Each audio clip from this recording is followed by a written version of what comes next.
नमस्कार। इस दिल से के एपिसोड में हम चर्चा करेंगे कि महिलाओं का क्या योगदान रहा है राजनीति में, और जहाँ जहाँ भी विश्व में महिलाएं राजनीति में आगे बढ़ी हैं तो उन्होंने कमाल कर किया है। आपको याद होगा कि गोल्डा मेयर,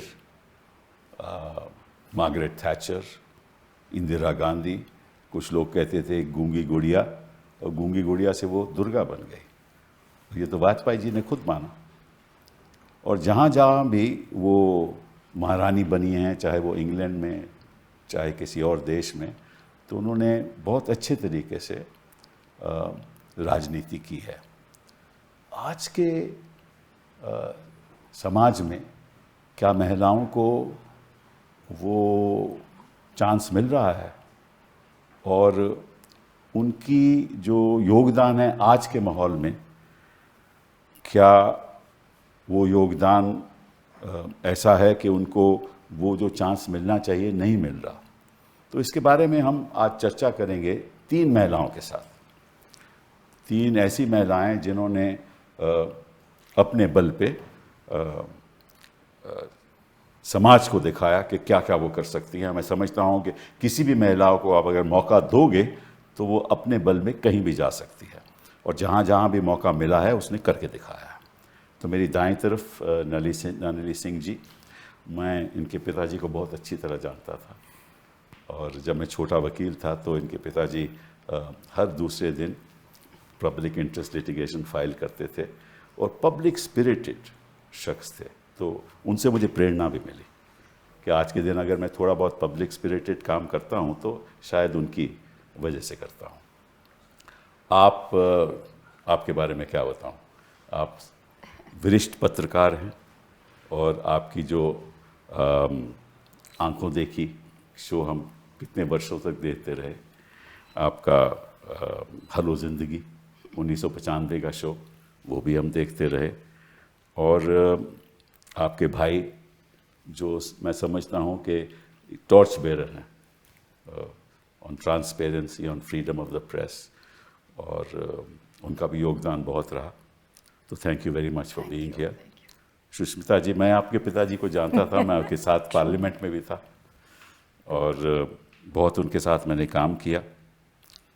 आप मिरांडा हाउस से पढ़ी हुई हैं, LLB आपने किया है किंग्स कॉलेज से, और आप FLA रही 2011 से 2014 तक सिलचर से।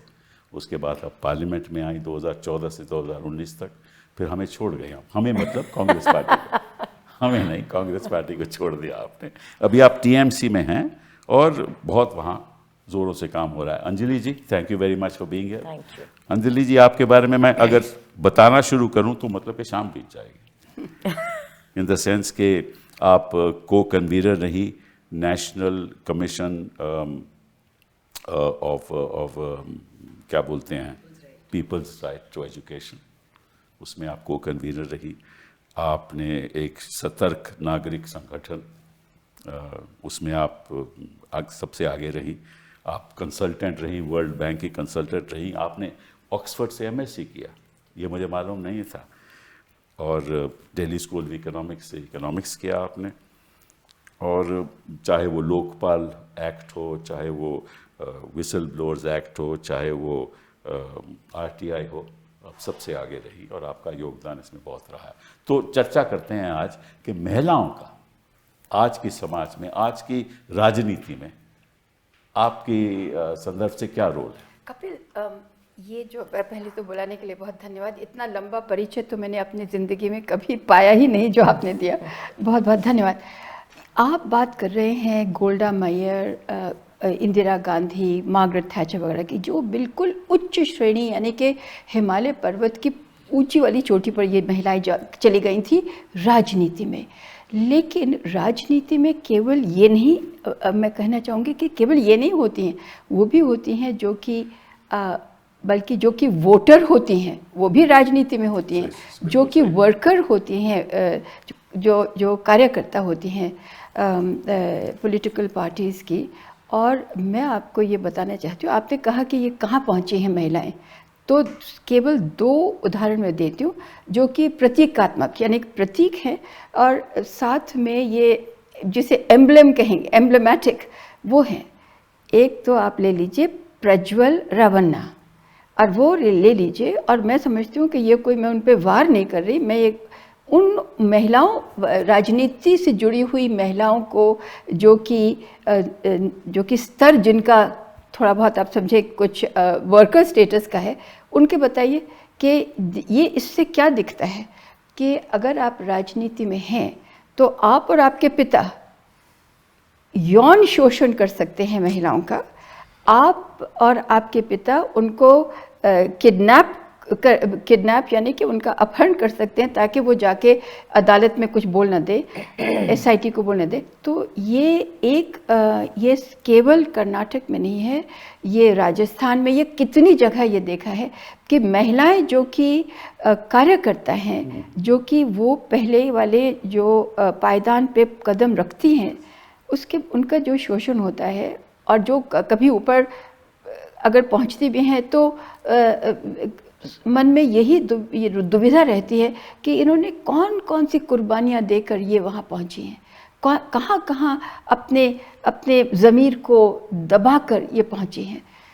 एक तो ये, और दूसरा मैं आपसे बात करना चाहूँगी, पॉलिटिकल बात है ये और महिलाओं के लिए, वो है मंगलसूत्र की।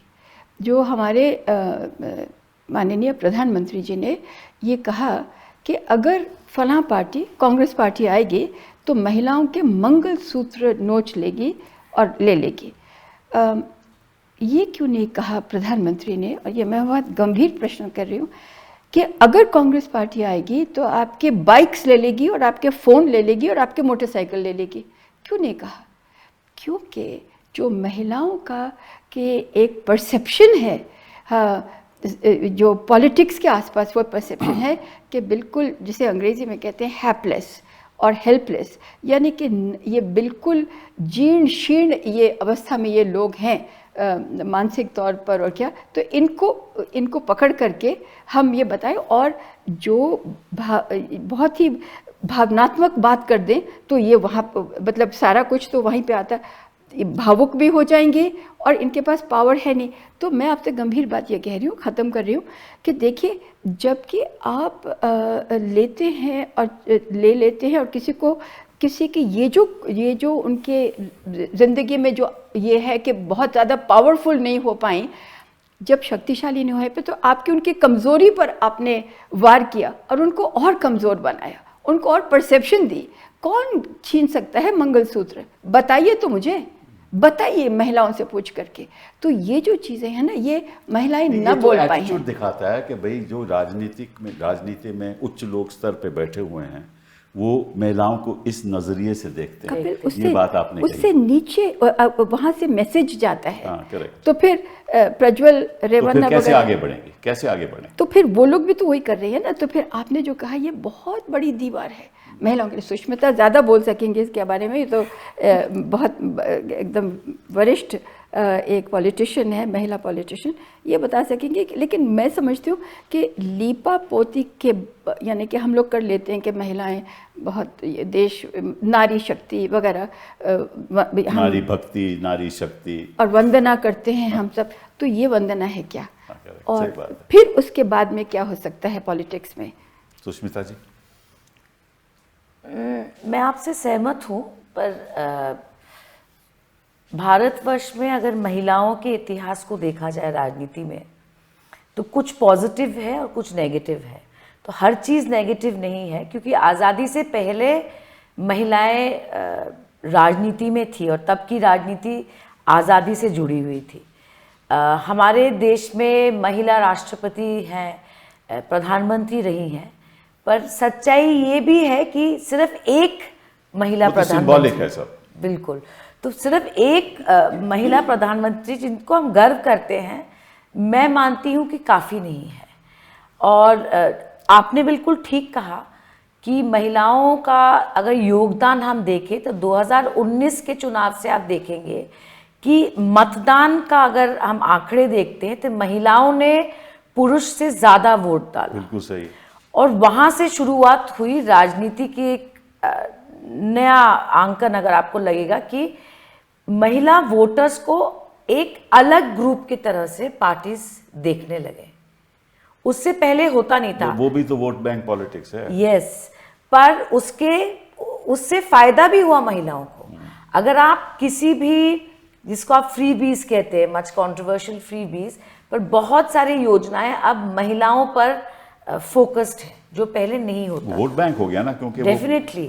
सो एक तरह से ये वोट बैंक पॉलिटिक्स है, पर मेरा मानना है कि उनके जो यूनिक नीड्स है उसको एक नए तरीके से अब हर पॉलिटिकल पार्टी उसको स्टडी कर रही है। नहीं, अब नीड्स की बात मत कीजिए। मैं आपसे पूछना चाहता हूं कि राजनीति में अगर उनको हिस्सा लेना है तो इस राजनीति जो ढांचा बना हुआ है देश में, क्या आगे आ सकती हैं? ये सवाल बहुत अहम सवाल है। बिल्कुल। अभी आरक्षण बिल लाया गया, उसको सबने मिलके पास किया, पर मेरा मानना है कि महिलाओं को अगर राजनीति में आना है तो जो कर्तव्य एक पार्टी का होता है वो सबसे बड़ा कर्तव्य है, क्योंकि आप सिर्फ किसी को खड़ा कर देंगे ऑन अ रिजर्व्ड सीट, उससे महिलाएं राजनीति में आगे एज सच नहीं बढ़ेंगे। Parties are the gateways of political empowerment. BJD ने फॉर एग्जांपल 50% महिलाएं उतारी हैं चुनाव। एंड ममता दीदी 41% उन्होंने महिलाओं को दिया। तो सबसे पहले तो राजनीतिक दलों को ये करना चाहिए कि ज्यादा से ज्यादा महिलाएं चुनाव में उतारें। और पार्टी के अंदर मेरा मानना है दो चीजों की बहुत ज्यादा जरूरत है। एक है कि महिलाओं को ऐसे पद पर बिठाना जहां पर वो डिसीजन ले सके। बिल्कुल, बट वो तो है पंचायती राज में तो ऐसा हुआ। सो पार्टी के अंदर भी अगर जैसे कि पार्टी के टॉप जो बॉडीज होते हैं, डिसीजन मेकिंग बॉडी, वहां पर सिर्फ ऑर्नामेंटली महिलाओं को नहीं बिठाना चाहिए। They should have the power to take decision. पहले ये सोचती कि जब पंचायती राज बनेगा तो ये रबर स्टैम्प, तो रबर स्टैम्प नहीं रही है। एग्जैक्टली। पार्टी के अंदर भी ये होना चाहिए, मैं मानती हूँ। बिल्कुल सही। ऐसे भी पार्टीज है जिनके सुप्रीमो महिलाएं हैं। इसका मतलब ये नहीं है कि पार्टी के अंदर अगर आप मंडल या आप बूथ लेवल पे जाए, वहां पर महिलाएं इतना पावर नहीं एग्जर्ट कर पाती। एंड कैपेसिटी कितनी महिलाएं पार्टी की प्रेसिडेंट हैं? बहुत कम, बहुत कम। हाँ, ब्लॉक लेवल पे कितनी महिलाएं प्रेसिडेंट हैं? यही मैं कह रही हूँ, बहुत कम। और तो जब तक वहां उस लेवल पे आप उनको रखोगे नहीं तो तब तक आगे कैसे बढ़ेगा? अंजलि जी, आप बताइए। आपने बात करी कपिल जी ऑफ औरतों की पार्टिसिपेशन राजनीति में, क्योंकि मैं एक मूवमेंट से आती हूँ, सूचना के अधिकार, खाद्य सुरक्षा, इन सब मूवमेंट से मैं जुड़ी हूँ। तो मैं ये देखती हूँ कि किस तरीके से महिलाएं एम्पावर होती हैं जब उनके पास सूचना होती है, जब उनके पास एवेन्यूज़ होते हैं पार्टिसिपेट करने के। क्योंकि डेमोक्रेसी में, लोकतंत्र में अपना हिस्सा जो है वो महिलाएं तभी ले सकती हैं जब उनके पास ये सब एवेन्यूज़ हों। और हमने देखा है कि पिछले 70 साल में भी कि बहुत महिलाएं आगे आई हैं। मैं राजनीतिक पार्टी को बिलोंग नहीं करती, इसलिए मैं राजनीतिक पार्टी की बात नहीं कर रही हूँ, बट राजनीति में महिलाओं ने बहुत ज़बरदस्त अपना जो पार्टिसिपेशन किया है, उसमें महिलाओं ने सामने आकर बहुत सारे अधिकार मांगे हैं और उन्हें पाया भी है। अभी अगर हम देखें तो मैं क्योंकि सूचना के अधिकार के मुहिम से भी जुड़ी रही हूँ, एंटी करप्शन में भी महिलाओं को मैंने देखा है, तो महिलाओं ने जो भी गेन्स करे हैं, आज हम देख रहे हैं कि कहीं पर पुश बैक है।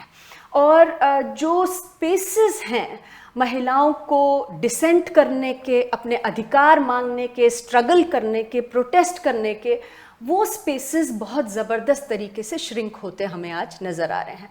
अभी आप हाल ही में अगर पिछले कुछ सालों में ही अगर आप सोचें कि जो सबसे सिग्निफिकेंट स्ट्रगल्स रहे हैं, कैंपेन्स रहे हैं, उसमें हाल ही में रेसलर्स का कैंपेन हुआ, जहाँ पर कि महिला जो रेसलर्स थी उन्होंने आवाज़ उठाई यौन शोषण के खिलाफ। एंटी CAA प्रोटेस्ट हुआ जहाँ पर महिलाओं ने एकदम सेंटर स्टेज लिया।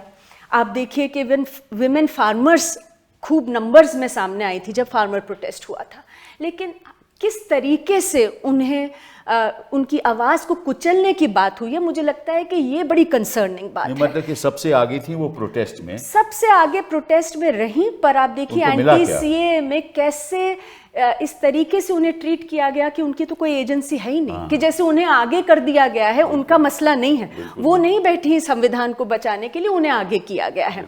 आप ये देखिए कि वो इस्तेमाल करते हैं और महिलाओं को, इस्तेमाल भी जी, करते हैं। नारी शक्ति की बात होती है, बेटी बचाओ पढ़ाओ की बात होती है, लेकिन when it comes to allowing women to participate और अपनी जगह ले सकें वो हमारे लोकतंत्र में, वहाँ पर हम बहुत अलग चीज़ें होते देख रहे हैं। किस तरह से फोर्स का इस्तेमाल किया गया, जब women जो रेसलर्स थी उन्हें उठाया गया, हमने सबने देखा है क्या हो रहा है। जिस तरह से उनके बेटे को टिकट भी दी गई, और ये तो और रिवॉर्ड फिर किया गया है जहाँ पर ये सारी चीजें हो रही हैं, शोषण हो रहा है महिलाओं के खिलाफ, तो प्रधानमंत्री जी बोलते क्यों नहीं?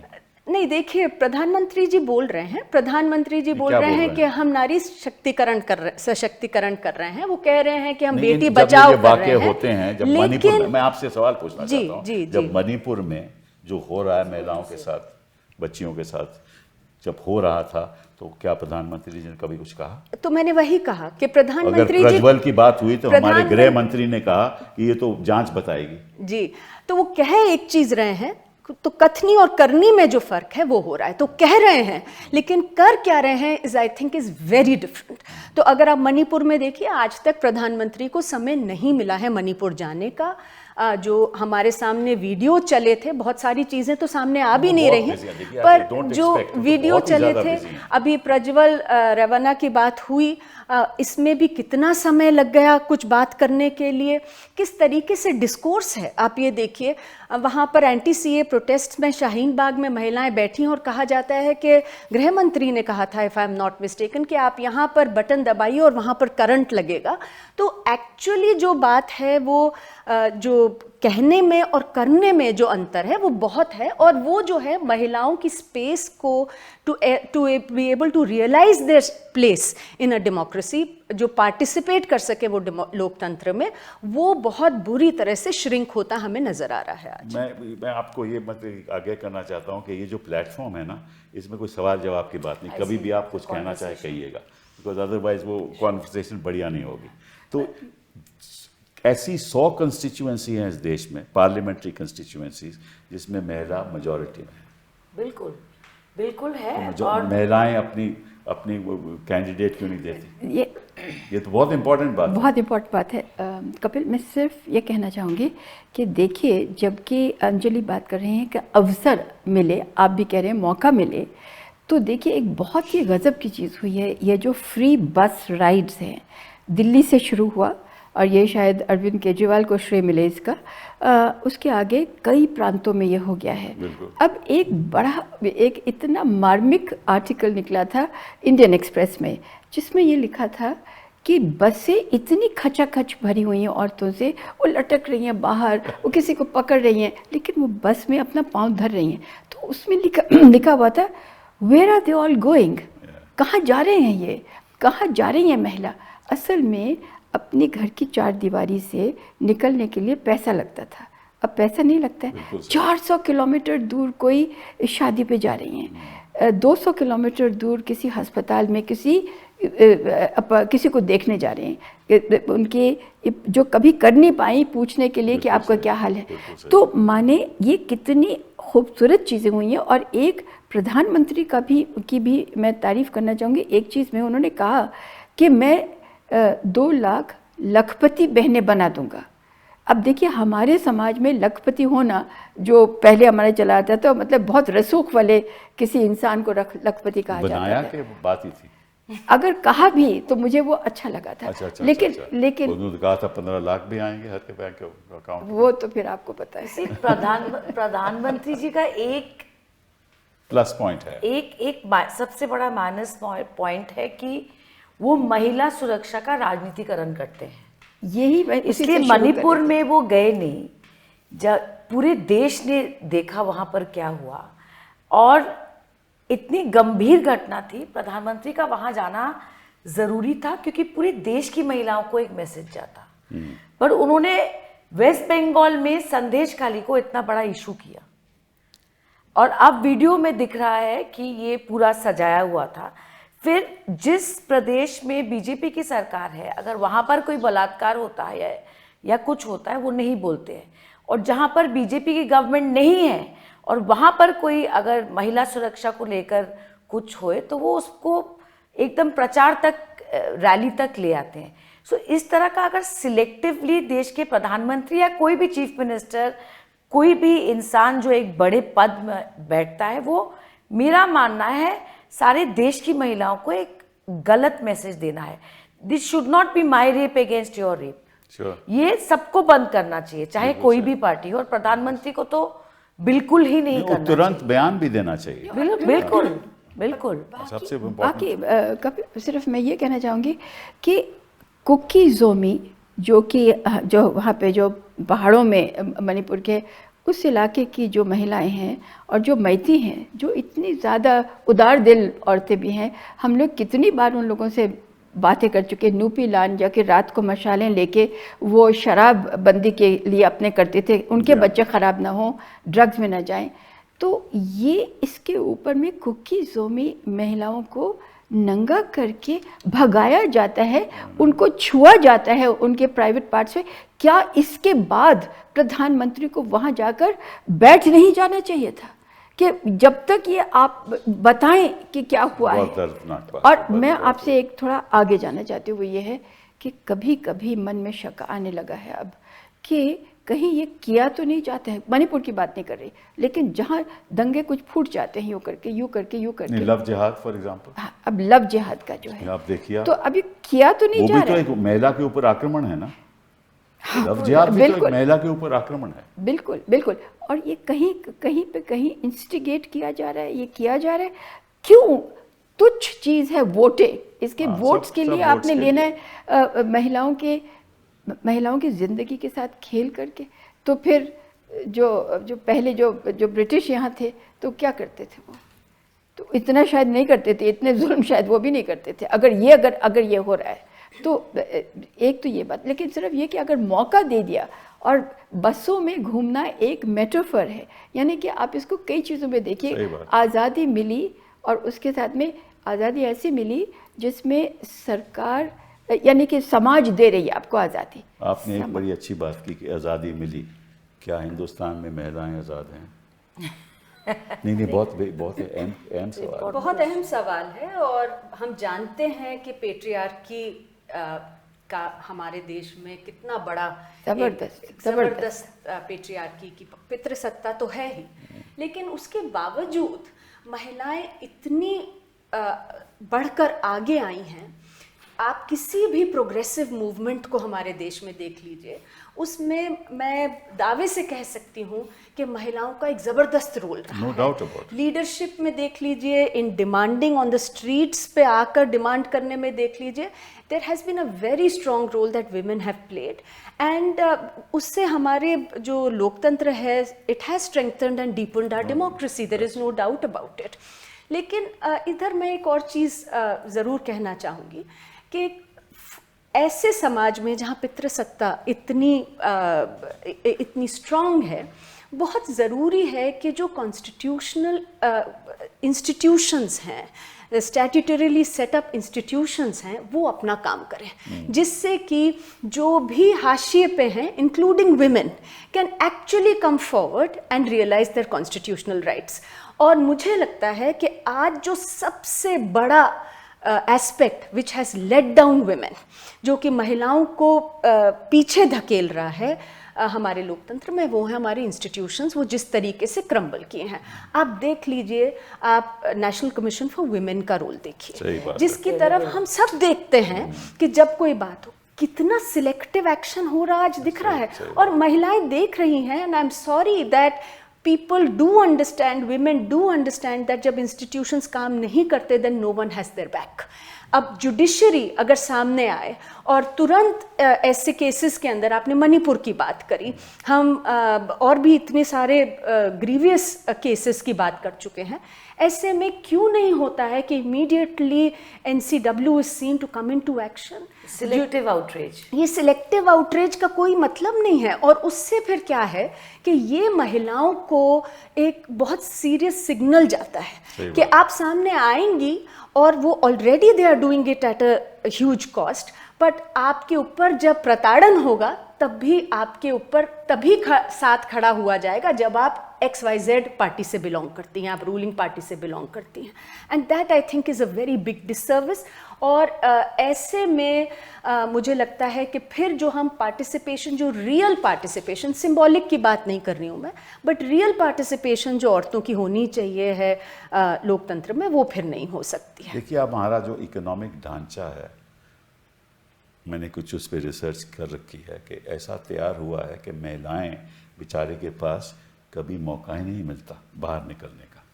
अब देखिए कि हिंदुस्तान में एग्रीकल्चर सेक्टर में 76% जो काम करती हैं वो महिलाएं हैं, तो बाहर कैसे आएंगी? मनरेगा में भी, ये कह रहा हूँ ना, एग्रीकल्चर सेक्टर में, या आप देखिए टीचर्स में, वहाँ महिलाएं आएंगी आपकी, एजुकेशन में हैं, एग्रीकल्चर सेक्टर में हैं, नर्सिंग में है, लेकिन कोई और सेक्टर में महिलाओं का खास योगदान है ही नहीं। इनफैक्ट ये अच्छा है कि नहीं, but I feel unorganised sector में सबसे ज्यादा महिलाएं हैं जहां उनको होना नहीं चाहिए। हाँ, यही तो मैं इसी संदर्भ में मैं बात कर रहा हूँ। अगर आप देखो, और दिस इज वेरी इंटरेस्टिंग कि लोकसभा में हमारी रिप्रेजेंटेशन महिलाओं की 15% है और राज्यसभा में 13%, हाँ। और ये ग्लोबल एवरेज इज 26.5%। कपिल, ये जो फर्स्ट और सेकंड और थर्ड फेज गए हैं हमारे चुनाव में, उसमें 8 से आज के दिन, थर्ड फेज के दिन 10% हुआ होगा जो महिला कैंडिडेट्स हैं, सीरियस नॉन सीरियस सब, केवल 8% होना, तो फिर आप समझिए कि कहाँ से वो आएगी। यही बात मैं कर रहा था। आप देखो, मैं बाकी देशों में जो महिला की रिप्रेजेंटेशन है, क्यूबा में 53%, निकरागुआ में 52%, फ्रांस में 37%, यूके में 35%, इटली में 32%, जर्मनी में 35%, बांग्लादेश में 21%, नेपाल में 33%, पाकिस्तान में 20%, और श्रीलंका ही हमारे से कम है।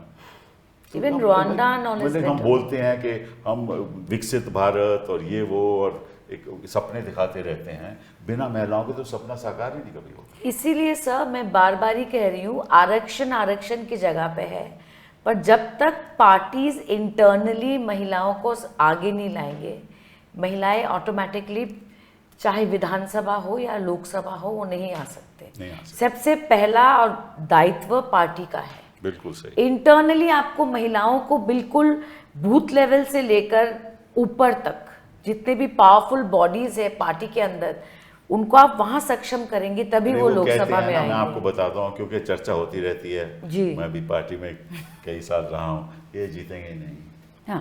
हाँ, ये अक्सर होता है जी हाँ। और वही सीट देते जो हारने वाली सीटें महिला को दे देते हैं। ऐसे कैंडिडेट देंगे वो कभी जीत ही नहीं सकते। बिल्कुल ऐसा पुरुष कैंडिडेट देंगे कभी जीत ही नहीं सकता, लेकिन अगर महिला को नहीं देनी हो वो तो जीत ही नहीं सकती। हालांकि उसने काम किया हो, कई साल काम किया हो, उसको कोई अहमियत नहीं लगती। और ये अगेन पेट्रियार्कल एटीट्यूड। नहीं, बिल्कुल। एंड आई थिंक दैट जो लीडरशिप रोल्स हैं वहाँ पर तो होना बहुत ही ज़रूरी है, डिसीजन मेकिंग रोल्स में, लीडरशिप रोल्स में। एंड अनफॉर्चुनेटली ये पॉलिटिकल सिनारियो में हम उसकी बहुत खुल के बात करते हैं, उस पर कुछ फोकस है। कुछ पार्टीज़ भी हैं जो अब खुद भी करती हैं, इवन अपार्ट फ्रॉम रिजर्वेशन।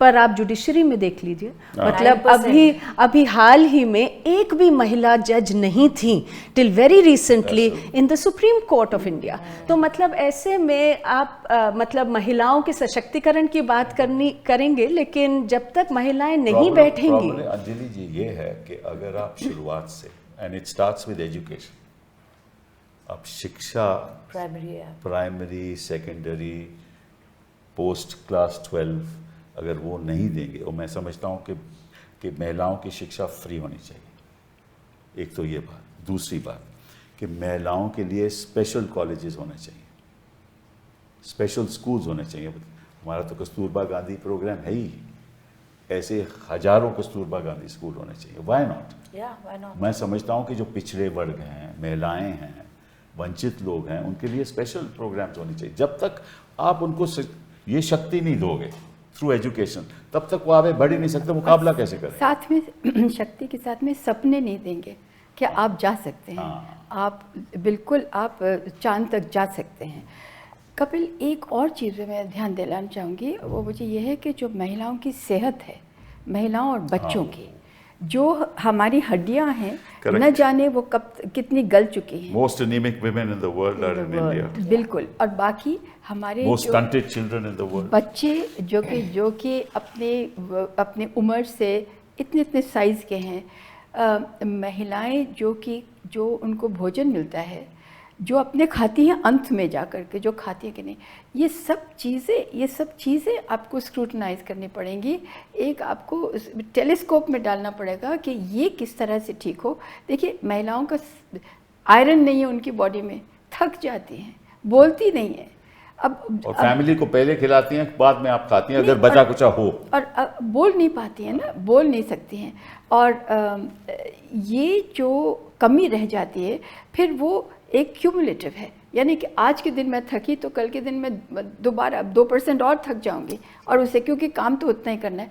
तो ये इसके ऊपर मुझे लगता है कि पर्याप्त हमने ना ध्यान दिया है, ना शायद उतना, सिर्फ जब कि प्रसव होता है यानी प्रेगनेंसी होती है तब थोड़ा सा है आयरन टैबलेट्स वगैरह, लेकिन ऐसा नहीं है। महिला प्रसव 2 बच्चे करेगी, वो उसके 2 साल आप समझ लीजिए, वो तो जीवित रहती है 60, 70, 80 साल तक, और उसकी इस सड़ी गली हालत में उसकी बॉडी क्यों रहे? तो मैं आपसे ये कहना चाहती हूँ अंजलि को, इसमें I just want to add to what Nalini ji saying that देखिए, ये बिल्कुल सही बात है कि जब तक महिलाओं के स्वास्थ्य पे फोकस नहीं होगा, काम नहीं होगा, तो उनके सशक्तिकरण की भी जो बात है वो केवल लिप सर्विस रह जाती है। पर वो होने के लिए we have to acknowledge as a country and those who are in power, जो सत्ता में बैठे हैं, उनको भी एक्नॉलेज तो करना पड़ेगा कि इसकी ज़रूरत है। मैं आपको एग्जाम्पल देती हूँ कि अभी जो NFHS का डेटा आया था, उसमें ये सामने आया कि 60% महिलाएं और नियरली 70% बच्चे एनीमिक थे। तो उसके रिस्पॉन्स में हमने सोचा था कि बहुत सारी चीज़ें होंगी, बट इंस्टेड ऑफ दैट जो next NFHS national family health survey हुआ, उसमें वो क्वेश्चंस ड्रॉप कर दिए गए। सो द सॉल्यूशन मिल गया। The problem here is that अगर हम एक्नॉलेज ही नहीं करना चाहेंगे, बिकॉज हम लोग इतने हरी में हैं कि हम विश्व गुरु हैं, हम सबसे विकसित देशों में हैं, तो जो ऐसा डेटा सामने आए हम उसको समझ के एनालाइज करके उसके ऊपर कुछ करें, उसकी बजाय अगर हम ये कहेंगे कि नहीं, हंगर इंडेक्स जो आता है जिसमें इंडिया स्लिप कर रहा है, वो तो हम तो उसको मानते ही नहीं हैं, बल्कि फिर हमारी जो women and child development minister है वो बैठ के कहेंगी कि today I am also hungry, क्योंकि आज मैं सुबह से काम कर रही थी तो मेरे पास समय नहीं मिला खाने का। सुबह से दिल्ली से मैं फ्लाइट पकड़ के कोचिन गई थी, वहाँ मैंने चाय पी, फिर फ्लाइट पकड़ के शायद बम्बई गई, फिर वहाँ पे फिर मैं दिल्ली आ गई हूँ। फ्लाइट में हो सकता है प्राइवेट प्लेन भी, क्योंकि इतने उच्च अधिकारी हैं, वो कैबिनेट मिनिस्टर हैं, और इन कैबिनेट मिनिस्टर ने फिर इसके बारे में, प्रज्वल रेवन्ना के बारे में शायद उन्होंने अभी कोई बयान, मैं तो ये कहती हूँ क्यों नहीं वो सड़कों पे आ गई, स्मृति के बारे में, स्मृति ईरानी के बारे में, क्यों नहीं वो सड़कों पे आ गई, क्यों नहीं वो धरने पे बैठ गई कि JDS से आप बीजेपी अलग हो, अपने रिश्ते तोड़े, क्यों नहीं कहा? इतनी, यानी कि वो सबसे उनकी लीडिंग फैमिली है जो देवेगौड़ा जी की फैमिली है, उसमें से एक व्यक्ति, ये भी कर्नाटका के हैं, और उनके और MP और बाकी उनके पिता निकल आते हैं। तो आपको Smriti Irani women and child development में ये तो स्टैंड अगर लें तो मैं समझती हूँ कि सभी लोग उनके पीछे हो जाएं कि हाँ ये ठीक है। स्मृति ईरानी जी वही कार्यकर्ता है बीजेपी के जिन्होंने प्याज लटका लिया था अपने गले में प्राइस राइज के टाइम, और अब वो चुप हैं जब इतना प्राइस राइज हो रहा है। तो ये तो that's why they are politicians. That is true. That's why they are politicians. Cylinder, But मेरा भी- मानना है कुछ ऐसे मुद्दे हैं जैसे कि मणिपुर का मुद्दा है या एनी ग्रोस क्या है, अगर आप किसी भी पार्टी में आप बोल सकते हैं। जब मैं कांग्रेस पार्टी में थी सर और गेहलोत जी सीएम बन चुके थे और वहाँ पर एक बहुत बुरा गैंग रेप का केस हुआ, तो गेहलोत जी और मैं गए वहाँ, we had to say we are sorry, there is nothing wrong. So I think किसी भी पार्टी में हो आप, जो गलत है वो गलत है और जो सही है वो सही अभी है। कथुआ में जब हुआ, आपको मालूम है तो उसका रिएक्शन क्या था इन लोगों का? It's very sad That is the state. thing. लेकिन I think what we need is a social reform movement in India.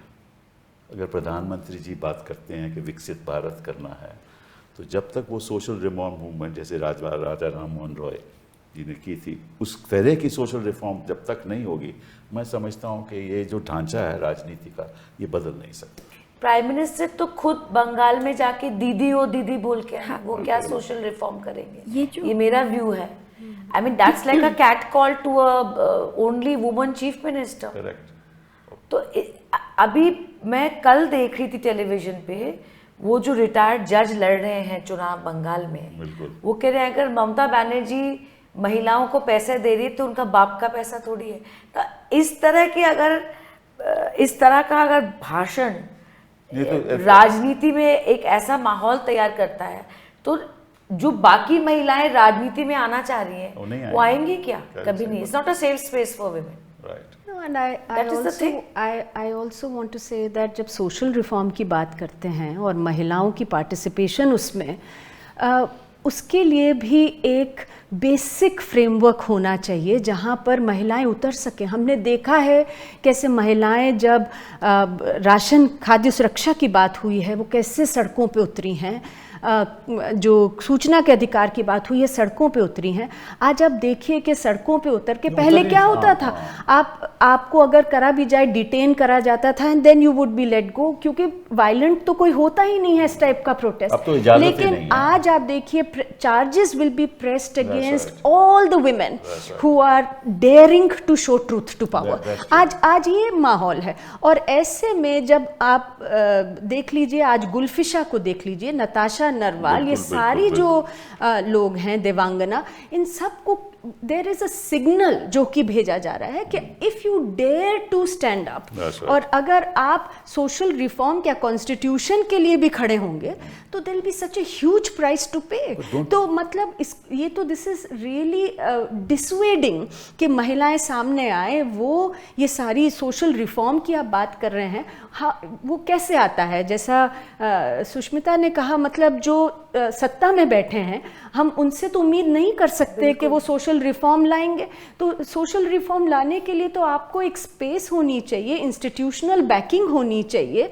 आपके ऊपर यूएपीए जैसे लॉज लगा दिए जाते हैं और जुडिशरी फिर यूएपीए और पीएमएलए जैसे जो ड्रैकोनियन लॉज हैं जो यूज हो रहे हैं आज विमेन के ऊपर, सब जगह पे, पुरुषों पे भी हो रहे हैं, विमेन पे भी हो रहे हैं। Anjali ji, you can't protest, sir will tell you, कुछ भी मुद्दा हो, अगर कोई सड़कों पे उतरना चाहे 144 ये 144 को चैलेंज करने का कोई तरीका है? कोई तरीका नहीं। कश्मीर में क्या हुआ था?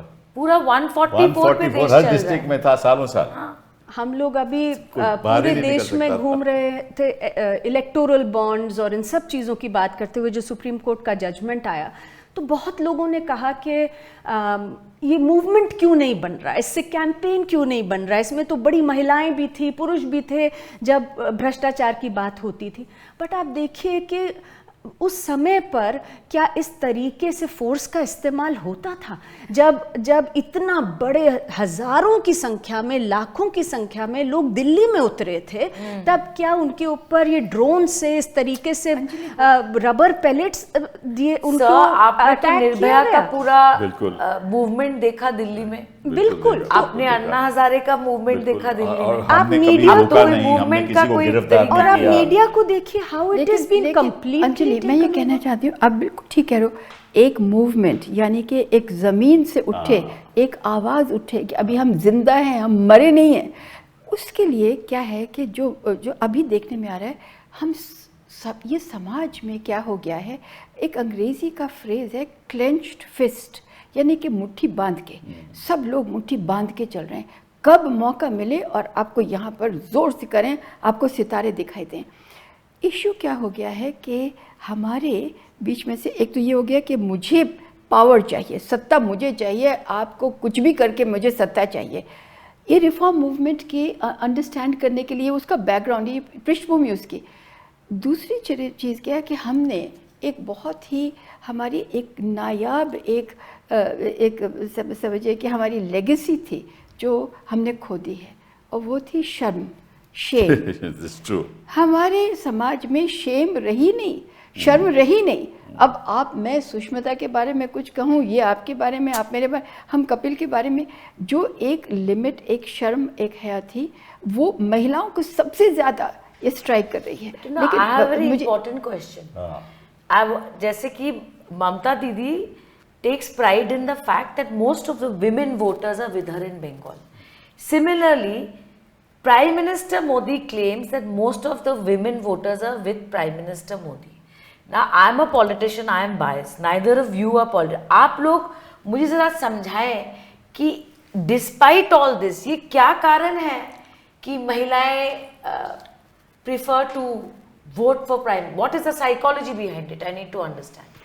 कम्युनिकेशन, यानी कि अंदाज़ बयां, उनका कहने का एक इस तरह से ढंग है, और वो उन्होंने देख भी लिया है कि अच्छा सिलेंडर पहले बांटने हैं और उसके बाद में हमने टॉयलेट्स का करना है। अब ये है कि सबको टॉयलेट मिले हों या सबको सिलेंडर मिले हों, ऐसा तो नहीं है, लेकिन क्या है कि वो उसके बारे में कम्युनिकेट इतनी बार करते हैं, इतनी इफेक्टिव तौर पे करते हैं, इतना करते हैं, और फिर सारी की सारी जमात लग जाती है। You mean social media, women are part of his narrative? women are used. also Used as a used. part of it. वो मैं शुरू से आपसे कह रही That's थी what कि it is. वो सबऑर्डिनेट कर देते हैं, क्योंकि महिलाओं को समझते हैं कि ये फ्रेजाइल हैं, इनके पूरे विकसित नहीं है अभी दिमाग, तो इनको मंगलसूत्र की बात कर दो, एकदम से ये चमक ये कर जाएंगे कि नहीं। तो आप ये बातें करेंगे कि जहाँ पर आपका यानी कि बिल्कुल हर चीज़ आप उनको वल्नरेबिलिटी उनकी ज़्यादा कर करके, और वो ये देख करके कि ये तो बड़ी जल्दी मान जाती हैं, ये थोड़ी बुड़बक टाइप, बेवकूफ़ टाइप है, तो इनको कर लो, और बाकी वैसे भी इमोशनल रोने लगेंगे हमारे पास। अब देखिए religion. मैं वही कहने वाली थी। I'm asking because I know I have a view, but I don't think I want to hear views of people who are neutral, not in politics. No, I women think are religious. Is that the reason? Women Sorry, are, I'm asking women the are, questions Not on really, yours. not really. नहीं, women are religious is not what I would say. I would say that communication से I would say that आज आप देखिए कि किस तरीके का propaganda चलता है, बिकॉज जो सारी बातें हो रही हैं उनका वास्ता जो है वो फैक्ट से, वो रियलिटी से नहीं है। All of this Edifice is built on, जो फाउंडेशन है वो है कहीं पर miss information, fake news.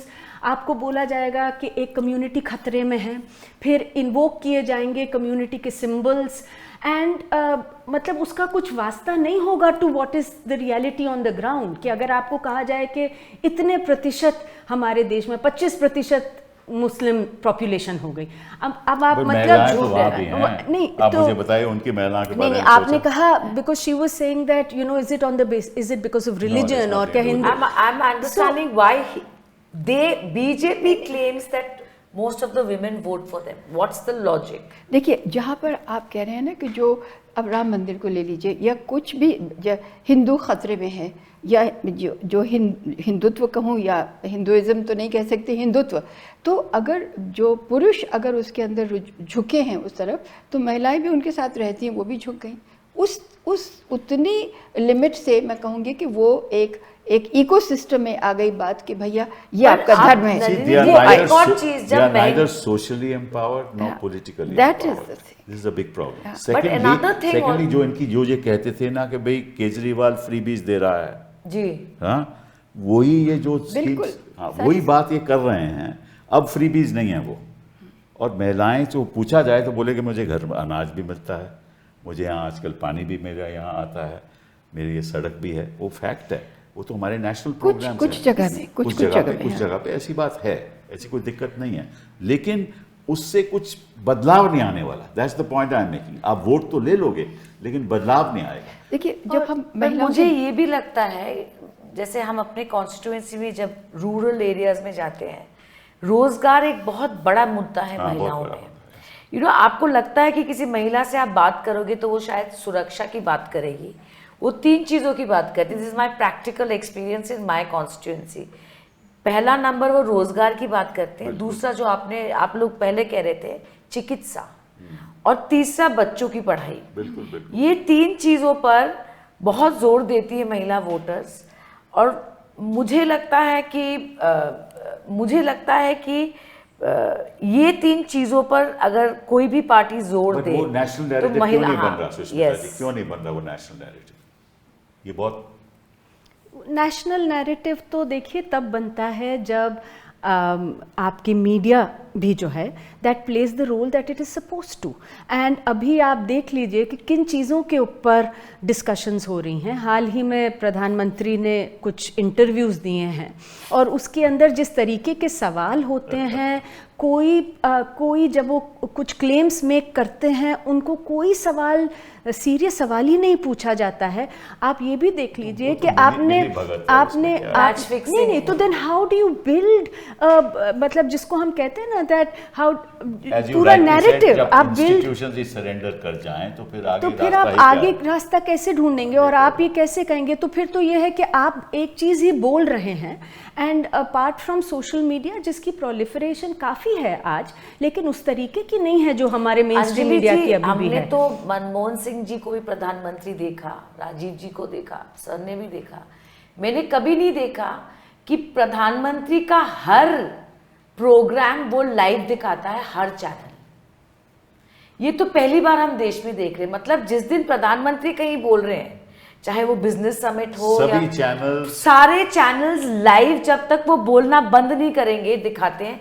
This is the state of media. Exactly. अब आप देखिए राशन की बात हो रही थी तो मैं बताऊं, प्रधानमंत्री गरीब कल्याण अन्न योजना, उसमें प्रधानमंत्री डिसाइडेड, कोविड के बाद ये डिसीजन हुआ और उन्होंने आके खुद अनाउंस किया कि हम 5 किलो एक्स्ट्रा राशन देंगे जिनके पास राशन कार्ड है।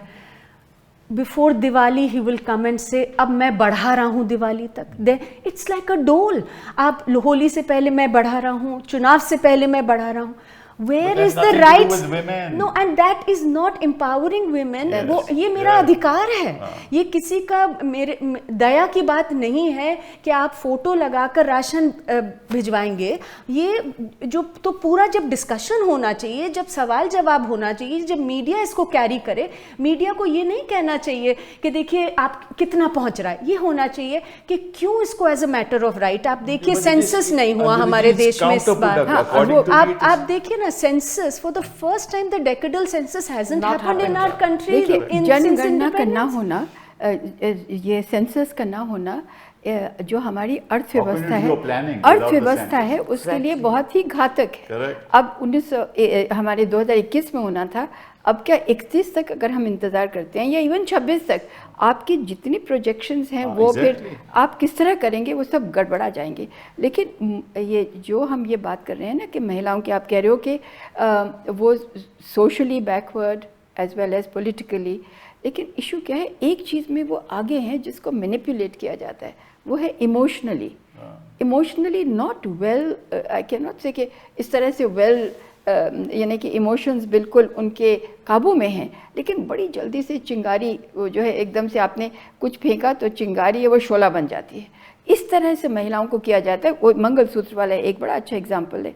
उनको सबॉर्डिनेट कर लो पहले उस चीज़ पर, एकदम से डर गई, डरने के बाद में आपने डोमिनेट कर लिया, उसके बाद सबॉर्डिनेट हो गई, उसके बाद में वोट आएंगी। तो मेरा कहने का मतलब जो महिलाओं का जो वोट का है, अब जो ममता बनर्जी करती हैं, वो उनकी जो अटैचमेंट जो मैंने देखी है, महिलाओं की अटैचमेंट उनके प्रति वो फ़र्क है। वो दीदी वाली है, कुछ वो माँ वाली है, कुछ उसमें, मैं तो बांग्ला नहीं जानती, लेकिन मुझे लगता है वो कुछ भिन्न है। मेरे कुछ रिश्तेदार हैं बंगाली, तो वो उनका जो मैं देखती हूँ वो फ़र्क है।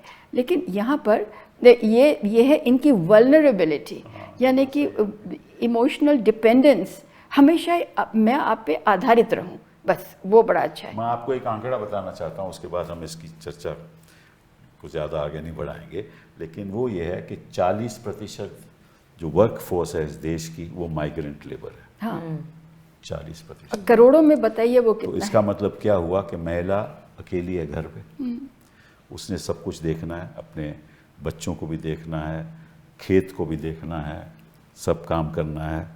और जो पुरुष है वो दिल्ली में है या पंजाब में है या महाराष्ट्र में है या कहीं और है। तो कभी बदलाव तो हो ही नहीं सकता जब तक ये प्रॉब्लम सॉल्व नहीं होगी, कभी बदलाव हो ही नहीं सकता। और जो हम बात कर रहे हैं कि महिला सशक्तिकरण की, वो कभी हो ही नहीं सकती। मैं समझता हूँ सरकार तो कभी करेगी ही नहीं, उनको तो वोट चाहिए और कुछ नहीं चाहिए।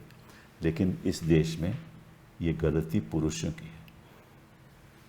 जब घर का आदमी बच्चियों को अहमियत नहीं देगा, तब तक ना सोशल रिफॉर्म होगा ना बदलाव होगा। और अहमियत का मतलब शिक्षा, स्वास्थ्य and freedom to do what she wants.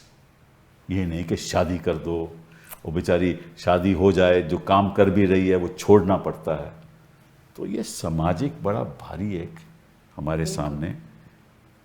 Kapil, अगर आप ख़त्म कर रहे हैं तो मैं एक छोटी सी बात कहूँ, जो कि इस वक्त सत्तासीन सरकारें हैं, बेशक हमारे प्रदेशों में हैं या बीजेपी जो है यहाँ पर एनडीए सरकार जो भी, तो उनके खिलाफ नहीं हम बोल रहे, यानी हमको सबको लेके चलना है। इसलिए एक आपको याद होगा वो बहुत ही अच्छी सी लाइन है कि दुश्मनी जम के करो, दुश्मनी जमकर करो, लेकिन ये गुंजाइश रहे कि अगर फिर दोस्त बन जाएं तो शर्मिंदा ना हो। बिल्कुल सही, बहुत अच्छा कहा, बहुत अच्छा कहा। तो मैं समझता हूँ कि चलिए, thank you very much for being here. चर्चा बहुत अच्छी रही, लेकिन मैं समझता हूँ कि बदलाव की जो हमारी सोच है ना, तो सशक्तिकरण की जो हम बात कर रहे हैं, वो इतनी जल्दी नहीं आना चाहिए। जब तक पॉलिटिक्स का ढांचा नहीं बदलेगा, तब तक समाज में बदलाव नहीं आएगा। बिल्कुल। आपका बहुत बहुत धन्यवाद। धन्यवाद, थैंक यू।